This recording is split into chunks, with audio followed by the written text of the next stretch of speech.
Budget கூட்டத்தொடர் முடிஞ்சிருக்கு. தமிழ்நாட்டுக்கு இந்த பட்ஜெட்டால என்ன நன்மை கிடைச்சிருக்கு? தமிழ்நாட்டுக்கு இந்த பட்ஜெட்டால் என்ன நன்மை கிடைச்சிருக்கு? தமிழ்நாட்டை முழுசாக புறக்கணிக்கிறாங்க. கடந்த சில ஆண்டுகளாகவே தமிழ்நாட்டுக்கு எந்த நிதியும் இல்லை, பெயர் கூட சொல்கிறதில்ல. மாநிலங்களை கம்பேர் பண்ணி ஒன்றிய அரசு வெளியிடுகிற எல்லா புள்ளி விவரங்கள்லையும் தமிழ்நாடு சிறப்பாக செயல்படுறதா ரிப்போர்ட் கொடுக்குறாங்க. ஆனால் பணம் மட்டும் தரமாட்டேன்னு முரண்டு பிடிக்கிறாங்க. மாநில அரசோட நிதியை வச்ச திட்டங்களை பண்ணுன்னு சொல்கிறாங்க.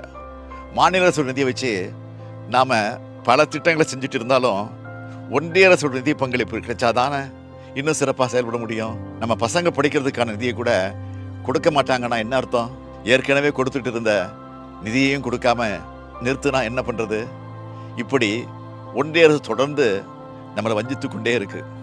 நாமும் தொடர்ந்து போராடிக்கிட்டே இருக்கிறோம். இதில் நம்மளோட உரிமையை கேட்கிறதையே அற்ப சிந்தனைன்னு ஒன்றிய அமைச்சர் சொல்கிறாரு. ஒன்றிய அரசில் இருக்கிறவங்களுக்கு மனசாட்சின்னு ஒன்று இருக்கான்னு கேட்க தோணுது.